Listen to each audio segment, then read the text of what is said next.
Well, hello everybody, this is Tim Green with Rattle Magazine. Welcome to Poetry Spawn Live, our Sunday morning news show exploring current events through the lens of poetry. Thanks so much for joining me. It's always a pleasure to start out my Sunday this way, and I know it is for you too. I'm really glad that you're here.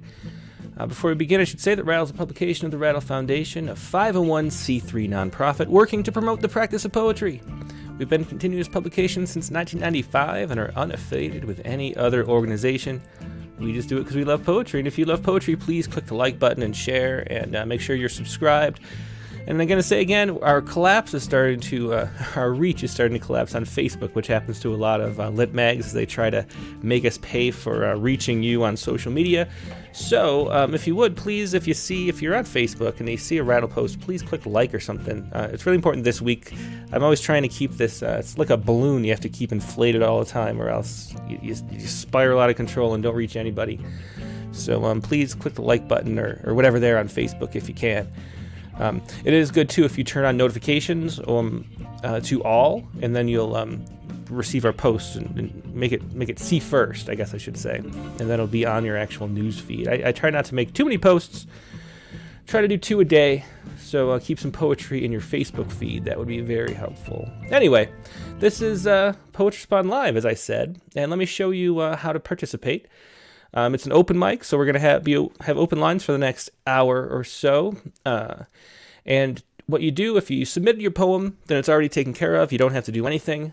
If you submitted it through Submittable, I can just pull it up on the screen that way.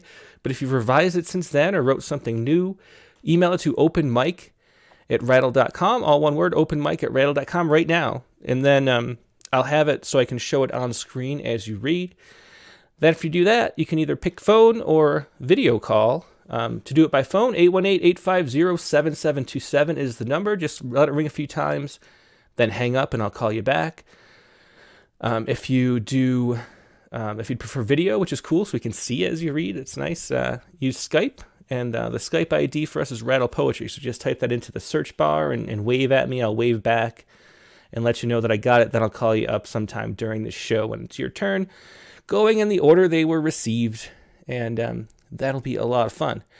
Now, let me see. So today's poem, and Devin can't join us today. It's Devin Ballwit, and let me pull up this article too, actually, because it's you didn't see the painting. Actually, I can't because I don't have a subscription to the New York Times.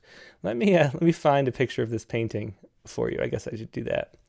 This is let's see, because it's really nice. It's a ekphrastic-ish poem, and let me try to find a picture of it on the internet. Where are you? Here it is. Oh, there it is. Okay, so this is the painting that was sold for $92 million. It's a Botticelli. Of a figure unknown, possibly a member of the Medici family. And here, take a look at this. This is what Devin was writing about. This painting by Botticelli.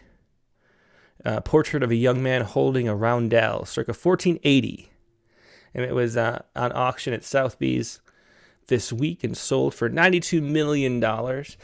And I was going to talk to Devin about this poem because I thought it was really interesting in a lot of layers. In addition to just being about the painting itself and the news of it, this painting being sold for so much money, and the mystery of who it is, as Devin talks about, it also feels like it relates to all the Robin Hood and GameStop and that kind of that storyline that's been really big this week too. And I wondered if she had that in mind, but I don't know. Given the last couple lines. But here, this is the poem for today. This is Devin Ballwit. I think it's Devin's fifth time appearing in Poetry Spawn over the last 5 years. Almost 6, actually. We're up to almost 6 years of Poetry Spawn. And this is Devin Ballwit reading her poem for today. Botticelli's Maybe Medici sells for $92 million, serene, a little haughty, as if posing for this portrait were someone else's idea. With a face like any well-appointed heir, sure of his estate, a sinecure in politics or law, a favor his daddy can call in whenever. The young man holds a portrait of a saint as if to suggest his family's power rests with God himself, a bold claim which the saint's face seems to deny, his eyes darting beyond the gilded frame. The princeling would be stunned to learn of his clan's demise. 300 years, but its end came. Remember that when looking into the eyes of the mighty. They believe they have it all, but any high thing is poised to fall. Once again, that was Devin Ballwit with her poem this week. Botticelli's Maybe Medici sells for $92 million. And on the note, Devin says, a beautiful painting of a lovely young man. The fact that we have no idea who he is makes the painting even more poignant. Great enough to be painted, human enough to be forgotten. I love that little note too. And Devin's been in... Devin submits a poem pretty much weekly, so we really appreciate that. A lot of times sonnets. She's a big sonneteer. And as you know, I love formal poetry, so it's always fun to see Devin's poems every week. Glad we could publish this one.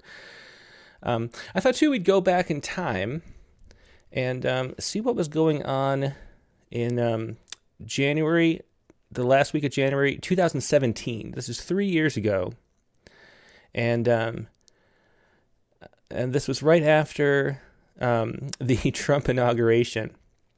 And this is Richard Garcia's poem, which I liked a lot, The Sublime. And it's always interesting to look back in time and use poetry as a kind of almanac. And this is where we were 4 years ago. And the note, Richard Garcia says, quotes Yeats, "A terrible beauty has been born." And that's his note. And this is his poem, The Sublime. Here we go with this one. The Sublime by Richard Garcia. The Sublime. Now, when they remember it, they think that perhaps they had heard the approach of the sublime, like a distant hum of huge machinery long before it arrived. As it drew closer, there was no mistaking it as hundreds of swaths of trees in the forest across the valley lay down in supplication. Some of the survivors describe it as an approaching shadow. Some say it became midnight in the afternoon, and they saw constellations they had never seen before or since. Others say it was a conflagration. The air was on fire, houses and trees exploding before the flames even touched them. Some say the sublime was ice, or even just a deep silence. The only thing survivors agree on is that they could not take their eyes off of it. If there had been music, and some say there was, it would have been the ride of the Valkyries. And they stood there, their weapons like toys dangling from their hands, staring up at the advancing sublime. Shit, they said, and fuck, and God, they said. My God. And that was Richard Garcia reading his poem, The Sublime, from January 29th, 2017, on Poetry Respond, to look back at what was going on 4 years ago today. Now it's time for your poems. Let's see what you have to share with us. Once again, the numbers are 818-850-7727 if you'd like to do it over phone. And someone's calling in right now. Melissa Chappell, I see you. We have a whole bunch of people lined up. Looks good. We have Jennifer Gothier, Navita Karthik, Unmesh Mahotkar. Melissa Chappell's calling in. Hopefully we'll get that connected and that worked out.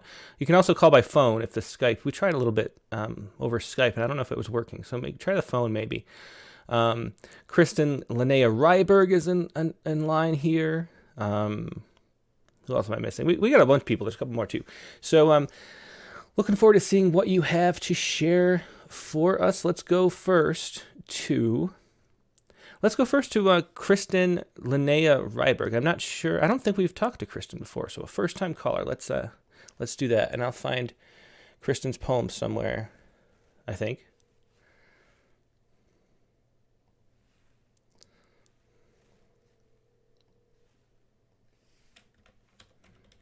Let's see. Well, the phone's ringing for Kristen. Hey, Hi, Kristen. Kim. Yeah, how you doing? I'm great. Thank you. Um, so I can mute you. Well, the phone's ringing for Kristen. Yeah, oh, yeah, I hear myself Okay. in the background. So, Do yeah. you hear me? Yeah, let me mute this. Okay. Okay, I'm good now. Good. Okay, Thank good. you. Yeah, so where are you calling from? Boone, North Carolina, in the Ah, northwesternmost corner of the state. We have snow today. yeah, we have a bunch. We had a foot last Sunday, I think it was, and then a foot and a half on Thursday. So I've been a lot of shoveling this week. Oh, wow, good exercise. Yeah. Yeah, it definitely is. I definitely got my winter's exercise. So what was the poem that you wrote about? What was the topic?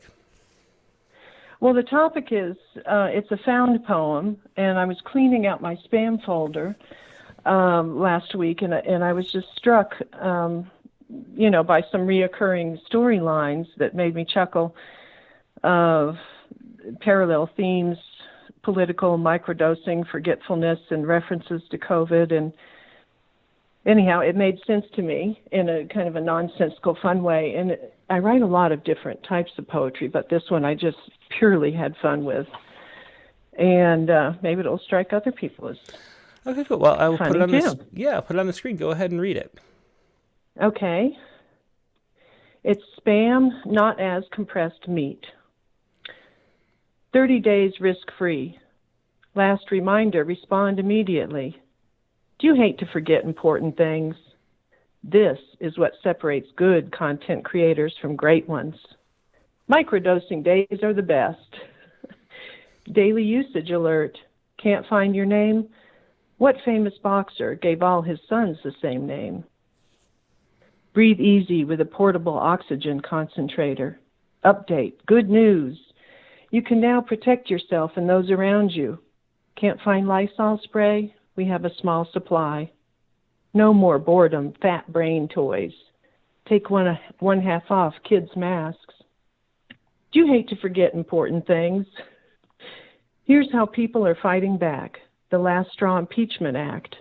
Reveal white nationalists in action. I am working on my anger. I will not let other people or life bring me down. I will. Your items are waiting. Your style is low in stock. Nothing warms the soul better on a cold day. A new day for democracy. Home turf advantage. Amazed by trees and nature microdosing. Damn, I am so glad to be alive today. Seriously soft sweaters you need now. Daily usage alert. Do you hate to forget important things? You can ask me what you need. Free tarot readings from Esmeralda. Text me. They can't arrest everybody. Get your 100 free spins. Please check your account today. Confirmation. It's time to celebrate how I feel when I smoke on a microdose day. Upgrade and save. Daily usage. Unroll.me has stopped working. Well, thanks for sharing that. That was fun, and it is really interesting from like an anthropology perspective, just to see what the spam is, and you could go through in the future and learn a lot from the human race by what our spam was, maybe more than what we try to tell everybody. I know, exactly. Oh, thank you so much. It was fun to write. Yeah, well, thanks for sharing that. Okay, take Bye. care. Bye-bye. That was Kristen Ryberg from Boone, North Carolina, with spam, not as compressed meat. Thanks so much for sharing that, Kristen. And let's see, who is up next? So we have Angela Gartner, Paul Ruth. We have a whole bunch of people here. Let's try to connect with Unmesh Mohit Kaur, see what Unmesh has for us today. Let me find Unmesh's poem too.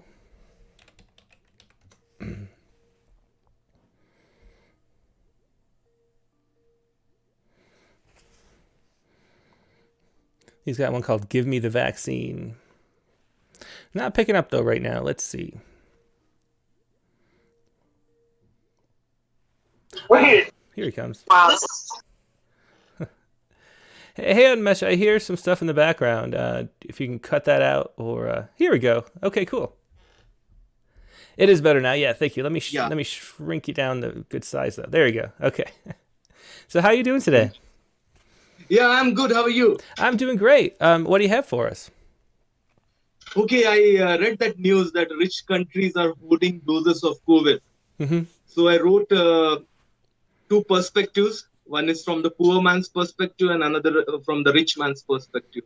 Excellent. Yeah, well, let's hear it. Poor man's perspective and rich man's perspective. I see it right here. Go ahead whenever you're ready. Yeah. First one is the poor man's perspective. Finally, due to the virus, everyone has understood the value of humanity.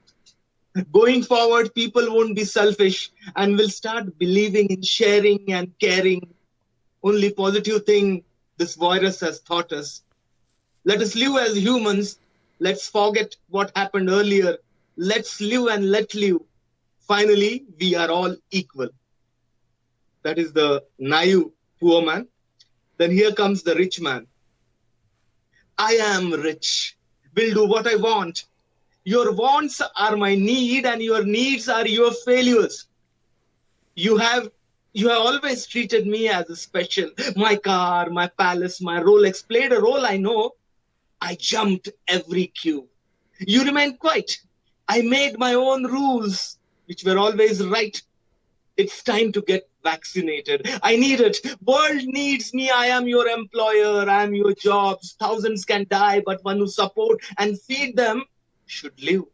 I cannot wear a mask. It's my style statement, but I am the maskless hope.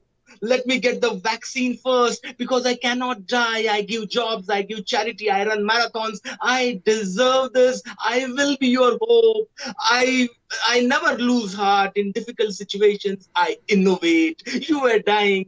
My profit soared even during the pandemic. Just give me the vaccine. Of course, I have got contacts. Even if you don't give it to me, I will get it through my contacts.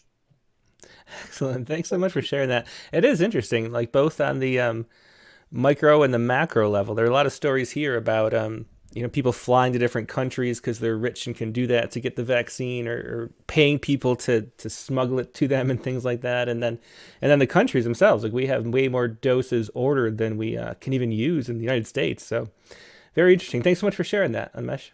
Thanks, team. Thanks a lot. Thank you very much. Goodbye. Okay, so yeah, that was Unmesh Mohitkar with poor man's perspective and rich man's perspective, or maybe give me the vaccine is the full title. Okay, let us call up Jennifer Gauthier. Let me find Jennifer's poem as it rings.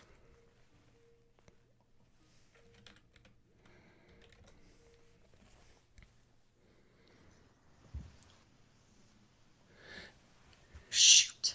Oh. Sorry, I had you. I turned you back on, but now you're muted. And can you hear me? We can hear you. We can't see you though. If you want to bring yourself in. Okay, let me get my video going. Okay. Can I just say how much I love the line in there about I run marathons? Yeah, I know. Seriously. Yeah, oh my gosh, that was a great line. That was really great. Yeah, somehow I got. And the spam poem was great too. The repetition of the "Are you forgetting important things?" I know. Anyway, those were great and had me laughing, which is great for now, right? Yeah, it was a good spirit so far today. So what do you have for us? Well, I guess mine's a little bit more serious. It's about the appointments that Biden has been making, and all the women that he's been appointing in his cabinet and who may be confirmed. So it's called On a Week of Firsts. Okay. And I just want to say I was really inspired by listening to Dana Gioia about sort of using verse and rhyming, and then also Amanda Gorman. So I tried to do a little bit of more rhyming than I normally do. Very cool. Well, let's hear it. On a Week of Firsts. Go ahead. Okay. On a Week of Firsts. Chunky oak desks and cavernous halls, echoes that rise from tiled marble floors, heated discussions behind closed doors, all this is yours. And battles and strife, gratitude, ire, yours too. Avril, Deb, Janet, and Madam VP, you are the trailblazers, you chart the way, leading the nation from darkness of night to light of day. You teach our daughters to dream big and be brave, to fight for what's rightfully theirs, the power, the place. When the vice president-elect took the stage and sagely proclaimed, "I may be the first, but I won't be the last," we consigned patriarchy to the past without regret, without delay, with no last look, and began to compose a new chapter of this book. Little girls cheer, moms pump fists, together they dance, shaking their hips, raising a shout to the sky like birds or fireworks on the 4th of July, or a heart bursting with song. And I think, why has it taken so long? Excellent. Love the rhymes. Thanks so much for sharing. That was Jennifer Gauthier with On a Week of First. Thanks, Jennifer. Thanks for having me, Tim. Take care. You too. Bye. Okay, that was Jennifer Gauthier with On a Week of Firsts. Let's see. Let's try. We'll do Caitlin Bucksbaum, and then Melissa Chappell. We'll try with you. Yeah, she says I'll give it another shot. We'll try it, but let's do Caitlin first. So you're ready and prepared in about 2 minutes or 3 minutes. Okay. Let's call up Caitlin and see what Caitlin has for us.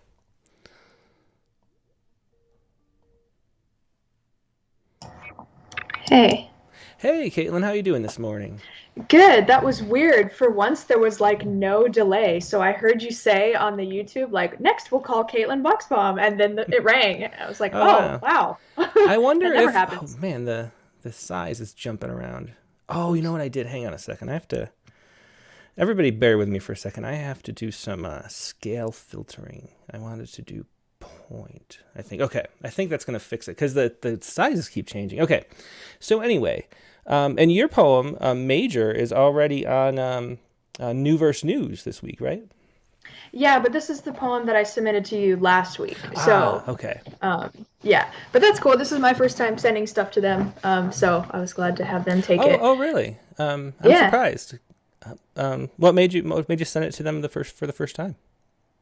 Well, I know several people. Richard Westheimer, we started a little Facebook group for those of us that are on here like all the time following what you do. And so he posted his poem from like 2 weeks ago. He had one up there, and I've seen a lot of people who send stuff to you and then it doesn't get accepted, and so they send it to them, which I don't know how they feel about that, but I'm grateful that we have another platform, you know? Yeah, I am too. We used to have on the Poet Respond group, it's still, the list is there. I don't know how up to date it is, but there's a list of all the places that do it. And at the time, like 5 years ago when we started, it started sort of snowballing, and there were a bunch of places.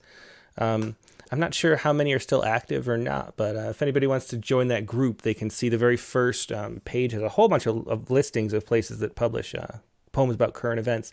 And New Verse News is probably the number one of these. There's also Poets in the News? Reading the News? Reading the News, that's what it is. Poets Reading the News. Those are the two big ones. Yeah, I'd seen your list, but I'm kind of picky when it comes to where I submit, and so that's another reason why I put off New Verse, because I was like, well, I don't know, but it was a timely kind of poem, and so throw it up there. So what was this about? I can see it, but why don't you describe it? So I read a little blurb in the Wall Street Journal. They have an email when you subscribe that sends out, like, it's called the 10 point, and just like bullet points of news. I was like, oh great, this is what I need, because I don't have time to read through 10 articles. But I saw this one about Biden's dog, one of his dogs being the first shelter dog that would be in the White House. Like everybody else has a purebred, I guess, or something.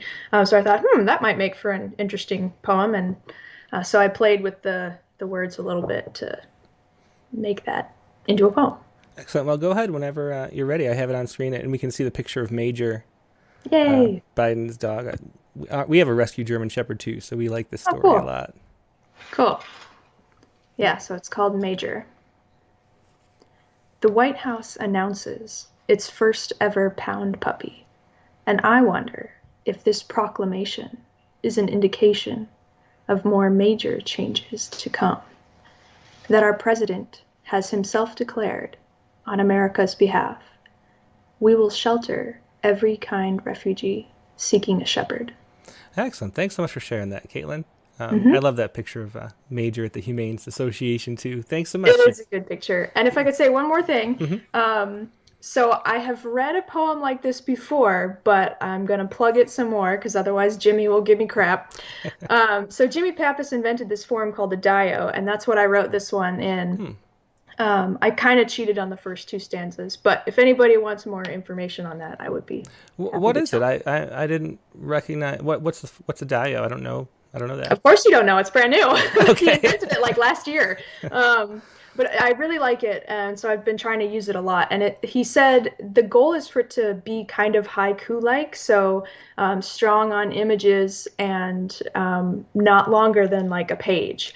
And each stanza is 2 lines, and it's supposed to be of 3 words. So like the first line is 2 words, and then the next line is a one like important word. But in my first 2 stanzas, I didn't feel bad about cheating because like the first one is the White House, so yes, it's 3 instead of 2, but it's one entity. So yeah, it's a pretty simple concept, and they're really fun to write. So Interesting. I'll have to look that up and talk to Jimmy about it. yeah, talk to Jimmy. Awesome. Well, thanks, Caitlin. Always good to see you. You too. Bye. Okay. Let us see. Next up, we will do. Let's see. Malvika. Yeah, let's try to find Malvika's poem Unlock. And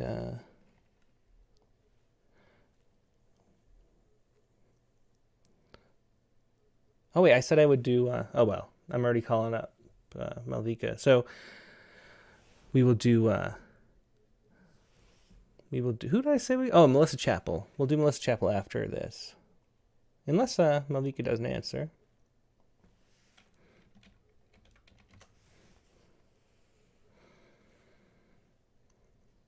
Nope. Okay. So we will do Melissa Chappell. We'll try to get in touch with Melissa first. Then we'll get to Malvika Vazalwar. This is Melissa Chappell.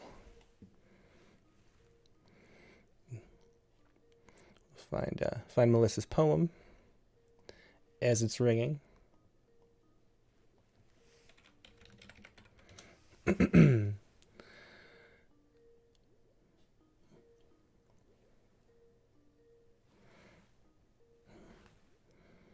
Well, I have Mrs. Chappell. Mrs. Chappell's poem here is Albatross.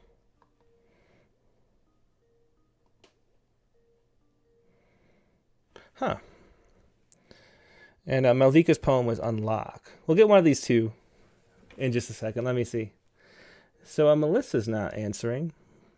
Let me try. Malvika's typing something to me right now. Let's see what she says.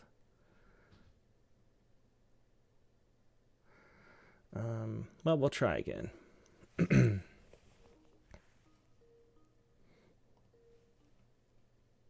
Hi, Hey, Malvika, how you doing today? I'm doing great. Here, let me. Oh, that didn't work. Sam, the Yes. size. There's some setting that makes these videos the right size, and I messed it up. I hear myself in the background. Could you cut? I'm gonna mute you. Yeah, thank you. Yes. Okay, perfect. So, so your poem that you want to share is Unlock. Do you want to explain what That's it is right. about?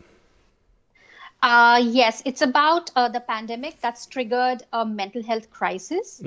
But how I see it is there'll be more mainstream conversations on mental health and the interdependence of our inner being and the environment. And well, there was also a small group of people, who kind of managed to unlock a creative retreat within them amidst all the crisis. I was one of them. I felt, that there was no pressure to perform. And I really felt that, I didn't have obligations. So it's about that. Well, excellent. Yeah, it's definitely a serious issue, and it's been a year now that the pandemic's really been changing our lives in huge ways. So definitely the mental health aspect That's is really right. big. So go ahead, whenever you're ready, go ahead and read it. That's right. Yes. As I lay in bed, I don't need a pillow on my head to stifle jarring noises from the chaotic street where every moment is a full-blown emergency. Instead, I smile to a new bird I hear. I remember you from yesterday with closed eyes, I think. Yes, I can calmly think now. There are dozens in the clear sky today. They own the space unafraid. The way dolphins returned to clear waters, I read. Does that indicate we busy beasts must be locked down for another species to feel free and safe? Listen to the birds. They know what to do with where they belong, filling up a sky with their chirps that will never be called noise.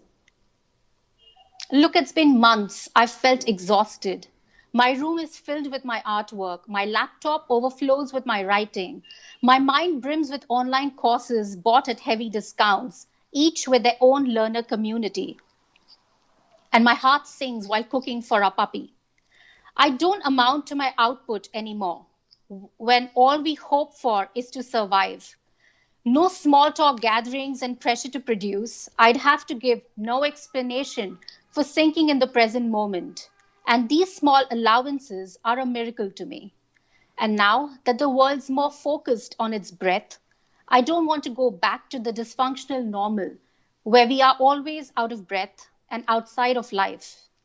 I want our new world to birth from this slow pace, this self inquiry, this self reflection that these earth hours may have helped us unlock.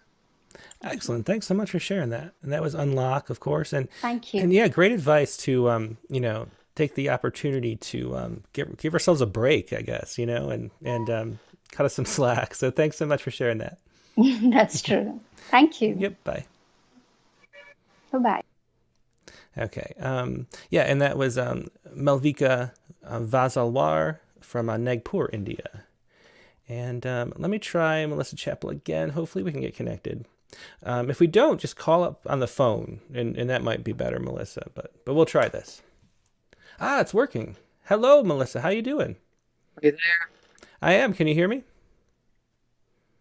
Hi. Hi. How you doing? I've got my audio up. Can you hear me? I can hear you. Can you hear me? And we see you too. Can you not hear me? I can't hear you. Uh-oh. Yeah. Well, why don't you try? You'll see this on the stream in a second. Just call up on the phone. I can't hear you at all. Yeah. I'm sorry. Okay. Yeah. So Melissa, try calling on the phone. I don't know, for some reason, that was what happened when we tried to call earlier. For some reason Skype isn't coming out. Actually, if anybody is having trouble with that, you can go into settings on Skype, and there's the audio video tab in settings, and then you can select which speakers you want the audio to come out of. So make sure that there's a certain speaker so you can actually hear the phone call. Sometimes it's set to a speaker that doesn't have an actual speaker. Okay, let us call up. There's a whole bunch of people to call up. Let's call up Nivedita Karthik. And Nivedita has a where's the chat message? She said,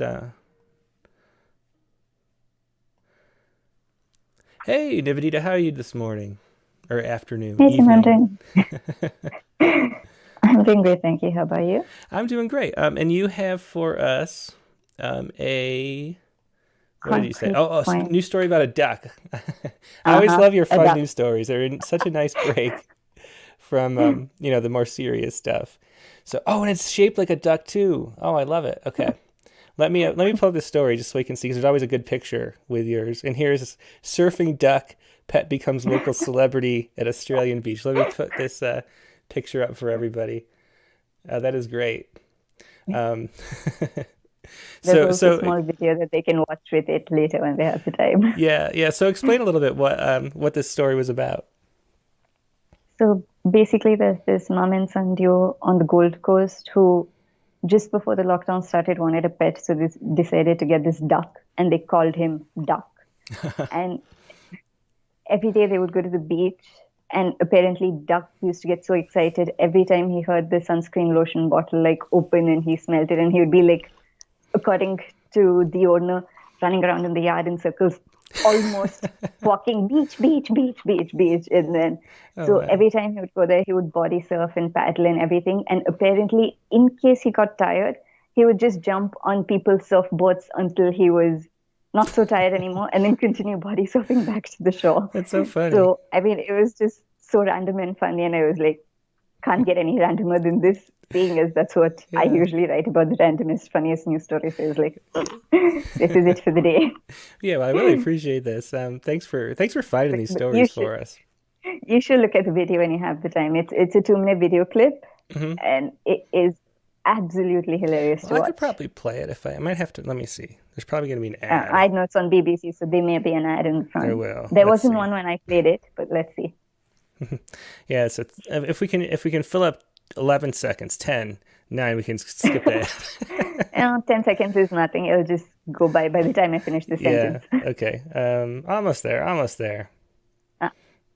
Okay. Here is the video of the duck surfing. Here. Body surfing. Yeah, body surfing duck right here. Here we go. From the BBC. Courtesy of the BBC. In the world. Wow. Like he's really body surfing. That's so funny. This is our pet duck, affectionately known as Duck.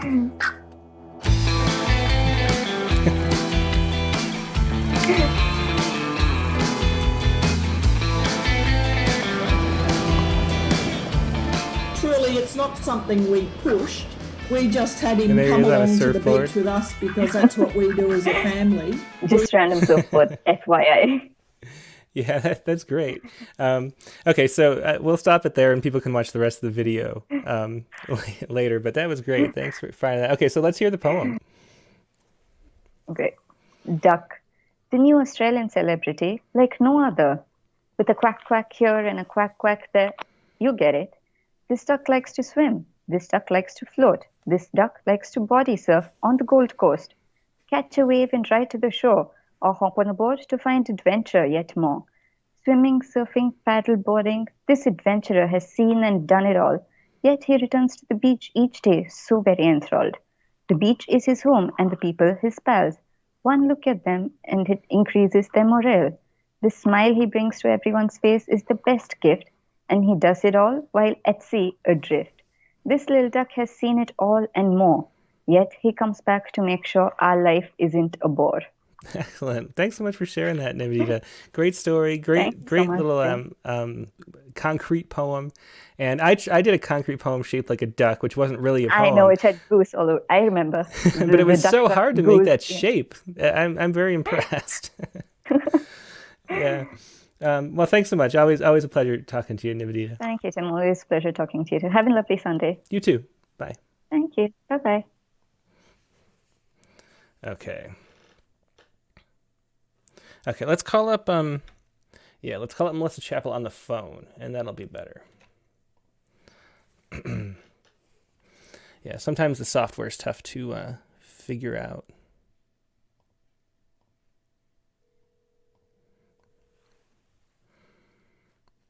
So the phone's ringing for Melissa right now. Hey, Melissa, glad we could finally connect over voice. Yeah, finally. Thanks for calling. Yeah, it's no problem. So what did you want to share? Oh, where are you calling from first as a first-time caller? I am calling from Pomeria, South Carolina. Thanks. Well, I'm so glad you could join us. And what do you have for us? The poem's called Albatross. What's it about? Oh, actually, I was going to share a poem called "I'm a Patriot, Mr. Trump." Okay. Let me see. Did you send that in, or you just want to read it? Yeah, I sent it in. Okay. Let me. I sent it in. Let me see. I sent 2 in. Okay. Let me see if I can find. Actually, I'm trying to find it too. Okay. Well, we can both find it together in just a second. Let me see.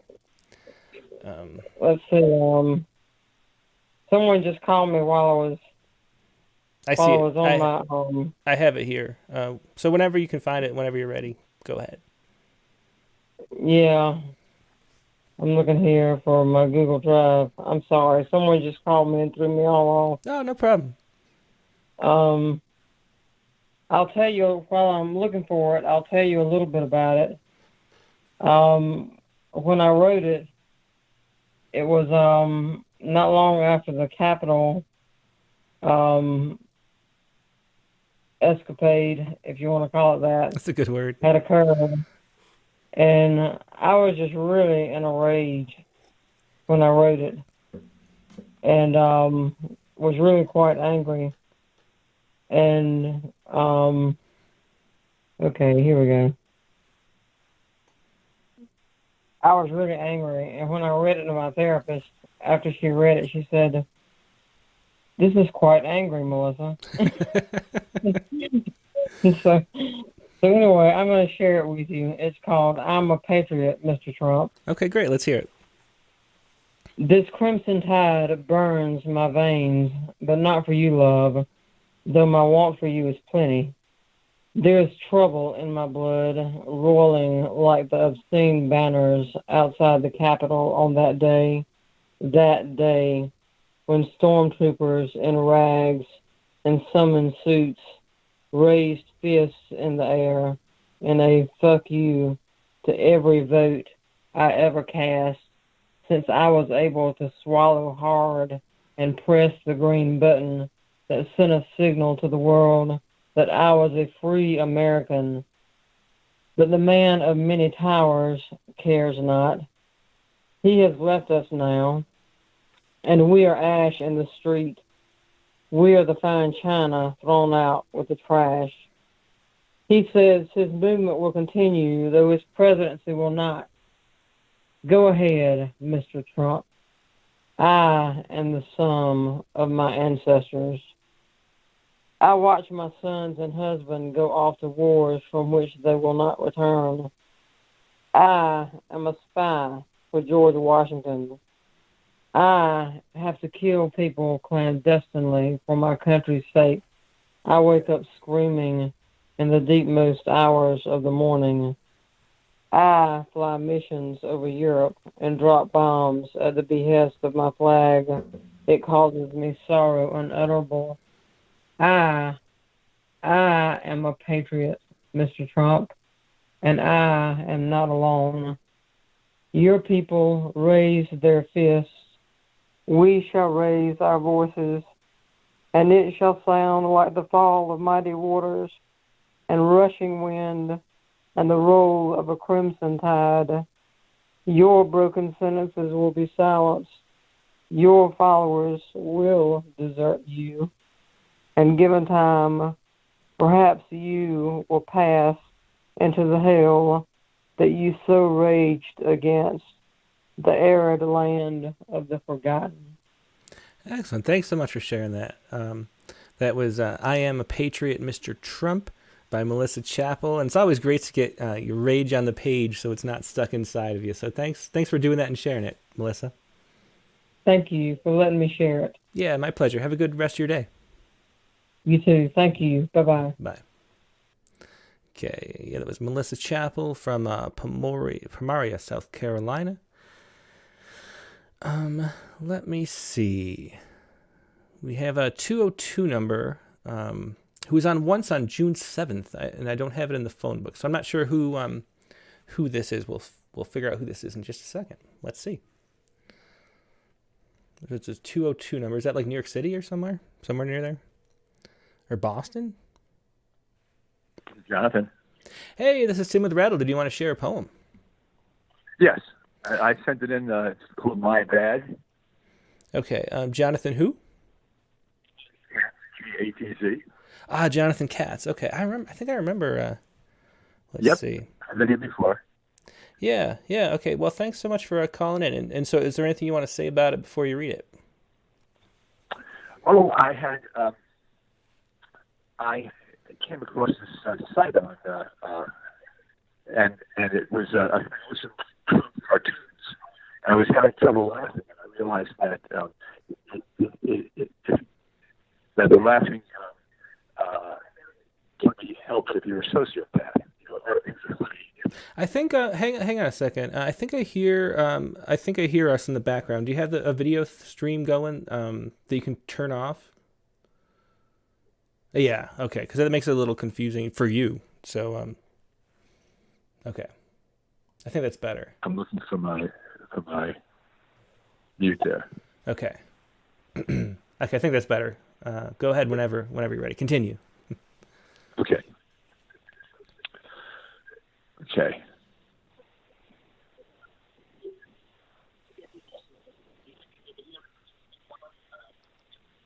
Yep, I still hear it. I think.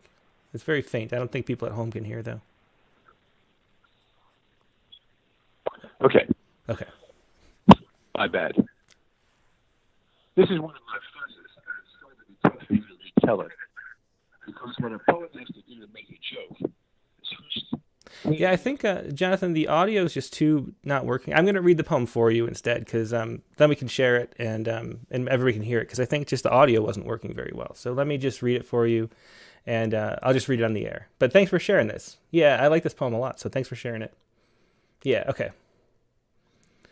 Okay, so this is, this was Jonathan Katz from Tacoma Park, Maryland, is what a 202 number is, I guess. And this was My Bad.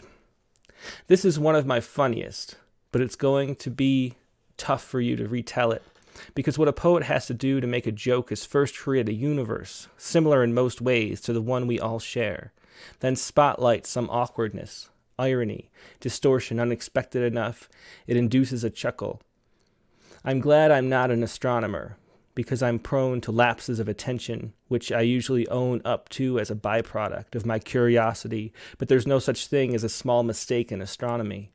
For instance, in poetry, you could represent your friend's eyes as turquoise and they get upset since sea green or teal is more accurate, or just what they prefer, and how were you even to know that? But all you have to say is my bad. But supposing you're gathering with colleagues, sipping coffee near the telescope, and some guy says, hey, didn't you say the other day the sun was going to increase in brightness 10% in 1 trillion years when it burns up this planet? Well, we must have been focused elsewhere. Of course, it is only 1 billion years. You can't simply reply, my bad, have to deny it. No, I would not have said that. We all know. As a star's mass decreases, what happens or otherwise, I don't remember. We better start packing. But you see what I mean when you're off by a couple light years or solar mass units. The next thing you know, you're inhaling the tail of a comet or circling a black hole drain. And then it's not so funny, though it's always good to remember what Mel Brooks poetically said. Tragedy is when I cut my finger. Comedy is when you fall into an open sewer and die. Oh, you don't think that's funny? My bad. And that was Jonathan Katz's poem, My Bad. And the news story, he wrote, I shuddered and laughed at the same time when I found an online site with over 1,000 cartoons about Trump, which reminded how humor is often a pain at a distance. In that context, I felt the need to express something about different kinds of distance. It's a very interesting poem. The thoughts in there are very interesting. This is the website, cartoons. usnews.com has it, cartoons of Donald Trump, and 1,109 photos in this series. So if anybody's curious to watch these, here, I'll put it on screen since we're talking about it. Over 1,100 photos or images, cartoons of Donald Trump. This is brainstorming book ideas. And there you go.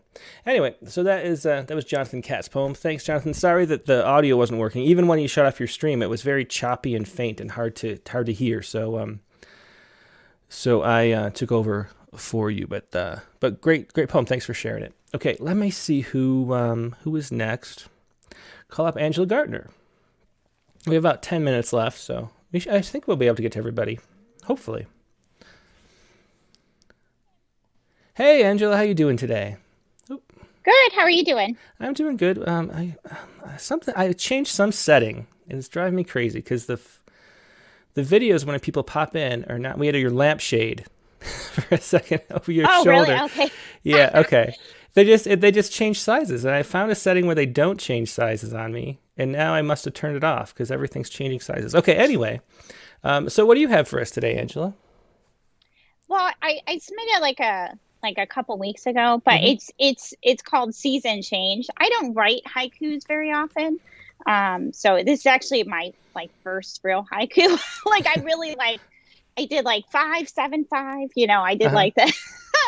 But it was really, it's kind of my hope about Biden's presidency in a way where, it just, and I was kind of looking outside as the snowflakes falling, because it's kind of a little bit of both, winter is here, but with Biden taking over, it's my hope of things become things become better. So Yeah, a lot of hopefulness in the air and a lot of the poems now. It's a nice feeling. So I'm glad you could capture this in a haiku. Let's hear it. Okay. Season change. Snowflakes are silent. We look outside as it falls. Pour coffee and peace. Why don't you read it again since it's a haiku? You read them twice. Okay. Oh, good now. Snowflakes are silent. We look outside as it falls. Pour coffee and peace. Excellent. Thanks so much for sharing that, Angela. Thank you. Have a great day. Yeah, you too. Thanks. Bye. Yeah, this usually you read haiku twice just because there's always a little turn and it sort of changes really quickly, and so it's easy to miss that unless you read it twice. So that's why that's the tradition for haiku. I don't know if if they do that in Japan or not, but who do we have? Let's see, Paul Ruth. We'll call Paul. The 202. I think Paul is the last one, which is perfect. The timing is perfect. So let's call it Paul Ruth again. I think Paul was on last week. We'll see what he had this week.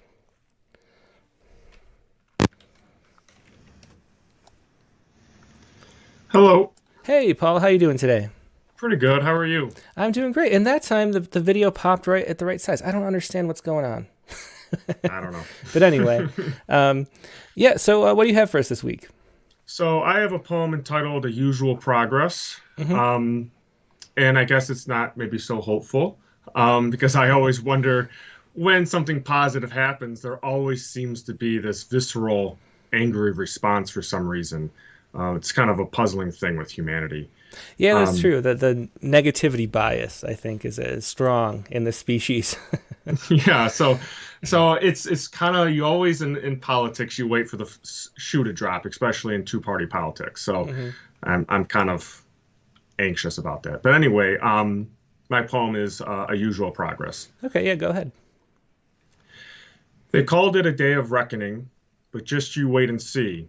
To look down from the top of a hill ignores the mountains that surround you and me. On those mountains rests most likely a man, most likely a white man, most likely an older white man. He will use the young and the poor crowded at the base, lower than the top of any hill, to defend his place as king of the world. Now, he is up so high that you won't even know he's there, but trust me, there he is, richer than what would ever be considered fair.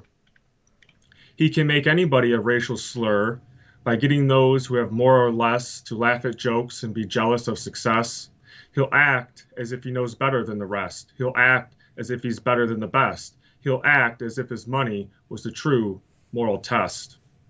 He has a plan, just you wait and see. He's had nothing but time to keep things as they seem. The mountaintop, though, belongs to no one.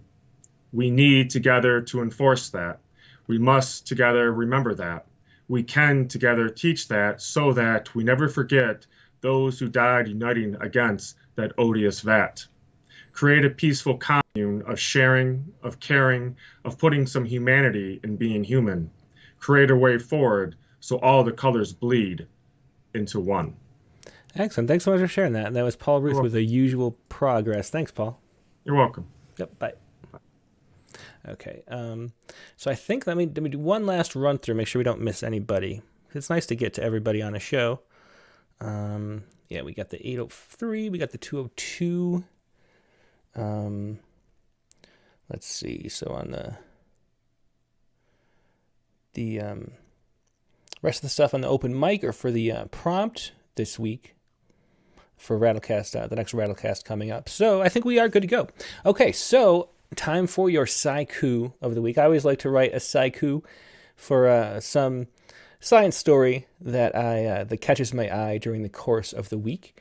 And this week, what I found that was interesting was this article out of the Virginia Tech. And put this on the screen. We gotta drop Paul down. So this was the article, which is a little too big for you to see, but this is Virginia Tech researchers discover 635 million year old fungi-like microfossil that bailed us out of an ice age. And this is the a picture of what they found in a sedimentary layer in southern China. And these are microscopic images. It doesn't show the scale on this picture, but they're very, very tiny microfossils. These are filaments from fungus that grew, as they mentioned, 635 million years ago. Was it 35? Yeah, 635 million years ago. And this was a time when the Earth was a snowball Earth. And it's a big mystery. There were two phases of snowball Earth right around this time. I think they called it the cryo something. I can't remember the name of it. But this whole era of several 100 million years had two snowball Earth events where for 10 million years or so each, the entire globe was covered in snow and ice. And what happens is that the more ice there is, the more sunlight is reflected back into space, which makes it colder, which traps more of the water vapor in the atmosphere as ice. And so it becomes a feedback loop. More ice makes it colder, makes more ice, and eventually the whole Earth becomes ice. And the oceans were a kilometer deep blocks of ice with possibly, maybe not, some slushy areas at the equator that they were open. We're not sure about that. And it's a big mystery, first of all, how these reversed. Well, we don't really know. The theory is volcanism, maybe. But we also don't know how biodiversity was restored after this. It was such a harsh environment. And we never found fossils dating back that far. This is the oldest fossil ever found, 635 million years old. And so these little fungi survived that snowball Earth in rock and cracks in the rock. And we're able to come out and sort of repopulate and bring life back because they transform all the rocky soil into good soil that plants can grow in again. And that is how life is restored after a snowball Earth, we think. It's still a big mystery. It's so long ago. But that was an interesting article that I found this week, and my haiku based on it. I was thinking about your sort of kindergarten friends and where they go. And this is my little haiku for the week. Oldest friends still alive in the layers of who we are.